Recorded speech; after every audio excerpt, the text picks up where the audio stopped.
Guys, हमारे देश का प्राचीन विज्ञान इतना ज्यादा विकसित था कि आजकल के साइंटिस्ट भी उसे देखकर हैरान रह जाते हैं। ऐसे ही एक महान साइंटिस्ट का नाम है आर्यभट्ट, जिन्होंने जीरो का आविष्कार तो किया ही, उन्होंने 1400 साल पहले बिहार में दुनिया का पहला एस्ट्रोनॉमिकल कैंप भी बनाया था, तारों की स्टडी और ब्रह्मांड के राज को जानने के लिए।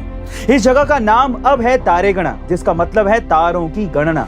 आर्यभट्ट कितने महान वैज्ञानिक थे, उसका अंदाजा इस बात से लगाया जा सकता है कि अब 1400 साल बाद भी सूर्य ग्रहण जैसी घटनाओं को और बेहतर तरीके से जानने के लिए वैज्ञानिक तारे गणा ही जाते हैं, और आज भी आर्यभट्ट की सारी खोज सटीक पाई जाती है। गाइस, महान आर्यभट्ट और बिहार हमारे इतिहास का गोल्डन हिस्सा है, जिसे हमें कभी भी भूलना नहीं चाहिए।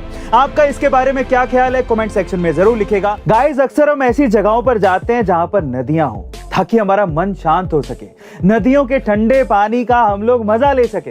पर क्या आपने कभी ऐसी नदी के बारे में सुना है जिसका पानी भयंकर उबलता है? शायद ना सुना हो, लेकिन ये सच है। ये नदी है अमेज़न के घने जंगलों के बीच में, जिसका पानी सच में उबलता है, और वो इतना ज्यादा कि आप डायरेक्ट इस नदी के पानी में चाय बना सकते हैं, नदी में अंडे उबाल सकते हैं, या फिर खाना भी बना सकते हैं। अमेज़न के स्थानीय लोग इस नदी की पूजा करते हैं और मानते हैं कि इसमें रोग दूर करने की क्षमता है। पर वैज्ञानिकों के अनुसार नदी का पानी इतना गर्म इसलिए है क्योंकि पृथ्वी के केंद्र की गर्मी किसी तरह से इस नदी के रास्ते बाहर निकलती है और साथ ही में पानी को गर्म कर देती है ना गाइस? ये नदी हैरान कर देने वाली।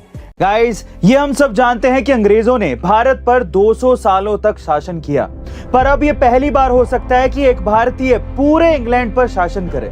जी हाँ गाइस, आप ठीक सुन रहे हैं। हाल ही में इंग्लैंड के प्रधानमंत्री बोरिस जॉनसन के इस्तीफे देने के बाद वहां के नए प्रधानमंत्री की रेस सबसे तेज हो गई है, और इसमें जो सबसे खास नाम है वो है ऋषि सुनक का, जो इंग्लैंड के पहले एशियाई प्रधानमंत्री बन सकते हैं। जी हाँ गाइस, ऋषि सुनक हाल ही में इंग्लैंड के फाइनेंस मिनिस्टर भी रह चुके हैं, पर इनका प्रधानमंत्री बनना इसलिए ज्यादा खास है क्योंकि एक देश जिसने भारत पर गैर कानूनी तरीके से राज किया, उस देश में कानूनी तौर पर किसी भारतीय का शासन करना हर हिंदुस्तानी के लिए गर्व की बात है। गाइस, आजकल लोग 30 से 40% तक इनकम टैक्स देने में भी परेशान हो जाते हैं, लेकिन क्या आप ये जानते हैं कि इंडिया में एक समय ऐसा भी था जब पर्सनल इनकम टैक्स 97% यानी कि 97% तक पहुंच गया था। जी हाँ गाइस, ये बात है साल 1973 की, जब इंदिरा गांधी सरकार के अंडर पर्सनल इनकम टैक्स को 10% से लेकर 85% तक बढ़ा दिया गया था। मतलब कि अगर आपकी साल भर की सैलरी 2 लाख रुपए है या उससे भी ज्यादा है तो आप पर 85% टैक्स लगेगा।